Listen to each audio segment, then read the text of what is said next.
너 내가 백인이었어도 지금과 똑같은 말을 할 거니? 네, 이런 질문을 여러분들은 당당하게 할 수 있으세요? 이 질문을 용기 내서 제가 써봤어요. 경찰에게도 써봤어요. 100% 통하더라고요. 저는 경험했어요. 댓글에 백인 교수들한테 대인 경험이라도 왜 이렇게 영상마다 인종을 강조하시냐고 또 남겨주셨는데, 동부에서 석박사를 하고 서부에 가서 3년을 가르치다가 이쪽 중부 미네소타로 이사 온 지 이제 거의 6년이 되어 가는데, 레이나 교수 학생들 집으로 초대했다면서? 학생들이 한국 음식 먹는다고 좋아들 난리던데? 레이나 집에 한 번도 초대받은 적이 없는데. 엄청 끓더라고요. 아니 근데 어떻게 학생들만 초대한 거지? 이런 일은 같이 준비했어야 되는 거 아닌가? 너가 몰라도 너무 모르는구나. 아니 그건 누가 봐도 명백한 인종차별이었다고. 최소한 테니어 받을 때까지는 적을 만들고 싶지 않아서 일단 그 사람 기분을 달래줬어요. 이런 드라마가 어딨어 세상에.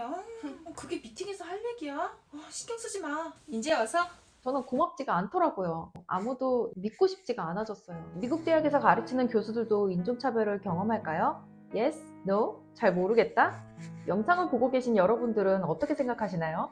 인정하고 싶진 않겠지만 미국에 살다 보면 어느 직종이나 인종차별을 경험하게 돼요. 대놓고 당하는 건 아니지만 뭔가 기분 나쁘게 마이크로어그레션, 먼지차별 당하는 일이 종종 있거든요. 안녕하세요. 여러분이 남겨주시는 댓글과 질문을 바탕으로 저의 경험과 주관적인 생각을 나누고 있는 교수 엄마입니다.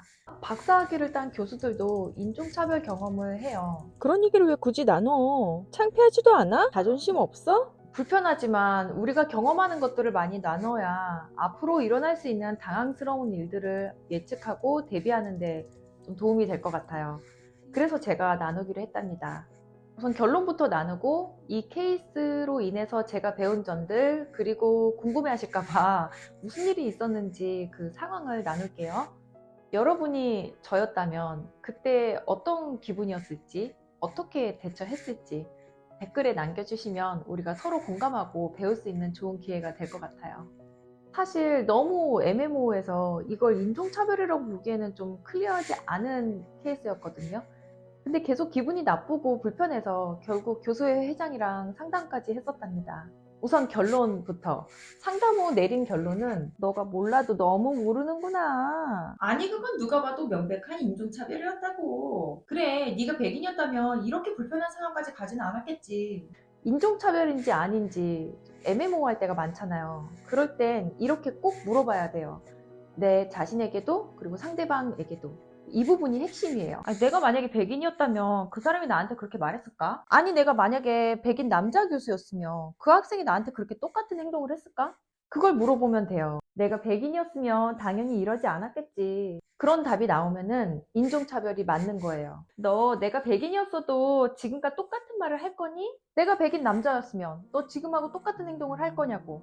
이게 엄청 센 질문 같잖아요. 사실 굉장히 파워풀한 질문이긴 해요. 근데 이런 질문을 여러분들은 당당하게 할 수 있으세요?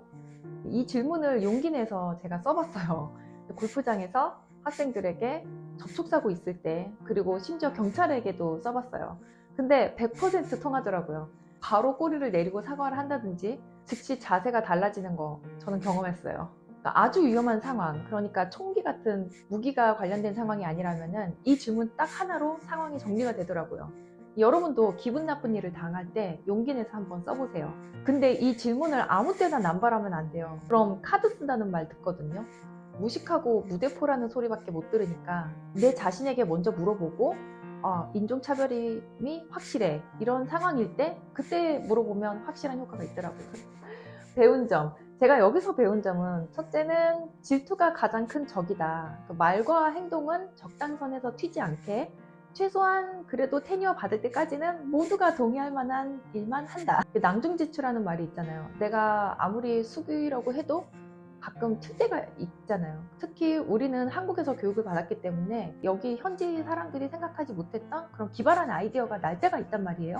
그게 때로는 굉장히 획기적이고 진행이 잘 되면은 칭찬받고 또 인정받고 그럴 때도 있지만, 그게 이제 문화적으로 또 받아들여지지 않을 때가 있단 말이에요. 미국 문화는 이래라고 보편화시켜서 말하기는 좀 어려운 학교만의 문화, 그 학교 안에서도 디파트먼트만의 문화가 있더라고요. 거기에 문화를 좀 파악을 해서 잘 민글되는 그런 게 좀 필요한 것 같아요. 두 번째는 침착하자. 이런 일이 있을 때 당황을 해도 아무렇지도 않은 척 덤덤하고 차분하게, 흥분은 피하는 게 좋다. 저는 좀 당황하거나 황당한 일을 당하게 되면은 말이 빨라지는 경향이 있더라고요.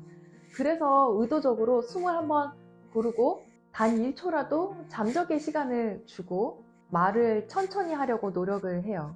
여러분은 당황했을 때 눈빛과 말과 또 이런 포스처가 어떻게 나오는지 그거를 한번 분석을 해보셔서 내가 당황했다는 거를 상대방에게 들키지 않게 차분하게 대처할 수 있는 그런 연습도 좀 필요한 것 같아요. 세 번째는 당당하자. 내가 지은 죄가 없다면 당당해져도 된다는 거예요. 반대로 당당하기 위해서는 평소에 내가 해야 하는 일을 잘 하는 거죠. 일을 잘 하는 게 제일 중요한 것 같아요. 마지막으로 나눔과 연습이에요. 이런 애매모호한 먼지 차별을 주변 사람들도 경험을 한다면 모른 척하지 말고 같이 위로하고 도와주는 거예요. How to be an Anti-Racist 라는 책을 쓴 캔디 작가는 내가 알고도 보고도 듣고도 가만히 있는 건 그건 분명한 공범이다 라고 했어요. 그땐 당황해서 그냥 지나갔는데 이런 일이 또 생긴다면 그때는 어떻게 대처할 것인지를 함께 고민해보고 나누는 게 좋은 것 같아요. 그래서 저희 아이들에게도 연습을 시키고 있어요. 그게 선생님이던 친구들이던 그 어떤 행동과 말이 너를 조금이라도 불편하게 한다면 이 질문을 해보라고요. 내가 에이션이 아니고 백인 학생이었더라면, 내가 뭘 잘못하거나 죄를 지은 게 아닌데 인종이나 보여지는 외모 때문에 차별을 당한다는 건 그건 정의롭지 않다는 말을 하도록 연습을 시키고 있어요. 이런 일이 있을 땐 이렇게 말을 해야 돼, 이렇게 질문을 하는 것도 괜찮아 라고 내가 얘기를 해주는 것보다 본인이 직접 말로 연습을 해보는 거, 그거 되게 중요하거든요. 그럼 도대체 무슨 일이 있었는지를 나눠볼게요. 참고로 제가 유학생 때부터 교수로 지내면서 경험한 그 많은 에피소드 중에서 이번 케이스는 좀 약한 편에 속하는 거예요. 그런데 이 사건이 계기가 되어서 교수회가 움직이기 시작했기 때문에 이 케이스를 먼저 나눠보려고요. 상황은 이랬어요. 제가 졸업반을 대상으로 가르치는 수업 중에 하나가 관계론이라는 게 있어요. 문화, 종교, 인종, 성별, 사회, 경제적 지위 등등 다양한 학생들, 학부모들, 그리고 동료 교사들과의 관계 형성에 대한 수업인데요. 소수민족 학부모와의 관계 형성, 이런 주제 당연히 다루죠. 제가 가르치는 학생들은 그때 당시 100% 백인이었어요. 그리고 그 친구들은 단 한 번도 저 같은 소수민족 선생님이나 또 외국인 교수에게 배워보지 못한 친구들이었어요. 제가 임용된 첫 해에 학생들이 저에 대해서 엄청 궁금해 했었고, 특히 이 졸업반 학생들이 한국 음식과 문화에 굉장한 관심을 보이기 시작했어요. 그래서 그 학기 마지막 수업을 저희 집에서 맛있는 한국 음식을 먹으며 하기로 했었답니다. 학생들은 너무 좋아했죠.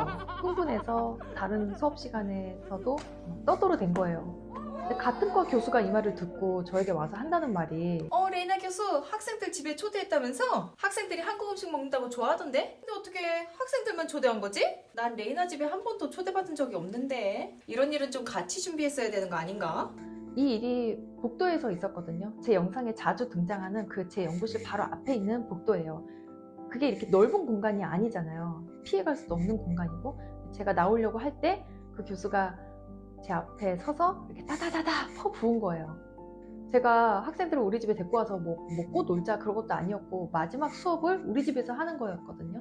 근데 저는 속으로 미친놈 뭐래, 내 수업에 웬 참견? 엄청 끓더라고요. 그땐 제가 이 학교에 온 지 첫 해였고 최소한 테뉴어 받을 때까지는 적을 만들고 싶지 않아서 일단 그 사람 기분을 달래줬어요.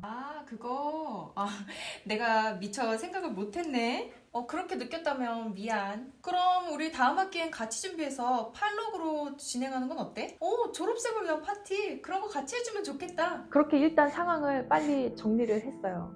제가 아무리 긍정적으로 생각을 하려고 해도, 객관적으로 생각을 해봐도 그때 그 사람의 눈빛과 말투, 그때 썼던 그 단어들이 저를 엄청 불편하게 만들었어요. 게다가 그 사람이 이 일을 기어이 과 미팅에서까지 언급을 한 거예요. 여러 교수들이 있는 그 미팅에서 레이나가 이렇게 했다, 이렇게 한 건 잘못이다 라고 공개적으로. 진짜 여기서 웃긴 게 뭔지 알아요? 다른 백인 교수들도 저와 똑같은 생각을 했어요. 그거 수업의 일부였다고 하지 않았나? 뭐 학생들에게 다른 문화를 체험하게 해줄 수 있는 뭐 그런 좋은 기회일 것 같은데. 아, 이런 일이 미팅에서까지 언급돼야 하는 건가? 응? 근데 그 누구도 시원하게 발언을 안 하고 몸을 사리더라고요. 그 미팅 중에 제 편은 없었어요. 저는 그렇게 느꼈어요. 마치 레이나가 어떻게 반응하나 이제 구경이라도 하는 듯 이렇게 앉아서 좀 분위기가 쌓여있어요. 솔직히 그때 제 심정은 제가 동물원에 앉아있는 원숭이 같은 그런 기분이었거든요. 쟤 어떻게 나오는지 한번 보자. 그런 기분. 이 어처구니 없고 유치한 이런 상황에서 어떻게 망신당하지 않고 좀 프로페셔널하게 대처할 수 있을까? 저는 순간 고민이 너무 많이 되었죠. 어쨌든 뭐 여러 사람들이 보고 있으니까. 내가 그렇게 의도한 건 아니었지만 불편하게 느꼈다면 미안하고 뭐 내년에는 다 같이 준비하고 우리 집뿐만 아니라 돌아가면서 호스트를 좀 해보는 건 어때요? 복도에서 한바탕 퍼부었으면 됐지. 그리고 그때 다 상황 종결이 된 줄 알았는데 미팅에까지 끌고 와서 어떤 결과를 원했던 건지 공개적으로 뭐 성격 이상한 거 다 드러내고 싶었던 건지 그게 벌써 5년 전 일인데 여태까지 아무도 자기 집에 초대한 사람 없었어요. 본인들은 그런 거 하고 싶지 않은 거죠. 집을 청소해야 되고 귀찮고 요리를 해야 되고 그런 거를 제가 하는 거를 싫어한 거죠. 그렇게 해서 학생들의 인기가 한쪽으로 쏠리면은 그거를 되게 위협적으로 생각을 했던 것 같아요. 제 생각에는 질투였어요. 아무리 생각해도 그거는 질투였어요. 교수회에서 이 이야기를 나눴을 때 어떤 한 교수는 그건 분명히 감히 네가 에이션 주제에? 이런 태도였다는 거예요. 어쨌든 그 미팅 후에 제 오피스에 개인적으로 와서 레이나, are you okay? 네가 잘못한 거 없어. 괜찮아. 이런 드라마가 어딨어 세상에. 그게 미팅에서 할 얘기야? 신경 쓰지 마. 이제 와서? 그러면서 위로해주는 몇몇 교수들이 있었어요. 되게 간사하죠. 저는 고맙지가 않더라고요. 미팅 중엔 함구하고 있다가 사실 그래서 그때부터 아무리 좋은 동료들도 제가 겉으로만 잘 지내고 아무도 이렇게 마음을 주거나 믿고 싶지가 않아졌어요. 언젠가 영상에서 이건 좀 됐는데 아무리 친한 교수라도 모든 걸 솔직하게 나누지 말아야 한다라는 자막을 남긴 적이 있었어요. 이 영상에 댓글에 백인 교수들한테 대인 경험이라도? 라고 물어보신 분이 계셨어요. 이제서야 제가 하나씩 나눠보려고요. 그리고 왜 이렇게 영상마다 인종을 강조하시냐고 또 남겨주셨는데 사람이 하는 모든 말과 행동에는 그 배경이 있잖아요. 그냥 그런 행동을 하는 게 아니고 그냥 그런 말을 하는 게 아니거든요. 무의식 중에 저의 심리가 영상에 그렇게 많이 담겨지게 된 것 같아요. 이렇게 이사를 하면서 살아왔잖아요. 동부에서 석박사를 하고 서부에 가서 3년을 가르치다가 이쪽 중부 미네소타로 이사 온 지 이제 거의 6년이 되어 가는데 미네소타 주에서도 다양한 민족이 정착하지 못한 그래서 다양성에 노출되지 않은 이 백인들만 모여 사는 이 북쪽에 있는 소도시에 살다 보니까 지난 근 6년간 살면서 이렇게 쌓인 에피소드들이 많아요. 긍정적인 것들도 있고 또 이렇게 말하기 불편한 것들도 있고 교수엄마 채널에서는 여러분이 남겨주시는 댓글과 질문을 바탕으로 구글에서는 찾을 수 없는 저의 경험을 영상에 담고 있어요. 이 채널이 누군가에게는 위로와 용기가 되고 동기부여가 되고 또 저 또한 누군가와 공감할 수 있는 그런 공간이 되면 좋겠습니다. 영상 함께 해주셔서 감사합니다. 다른 영상에서 또 만나요.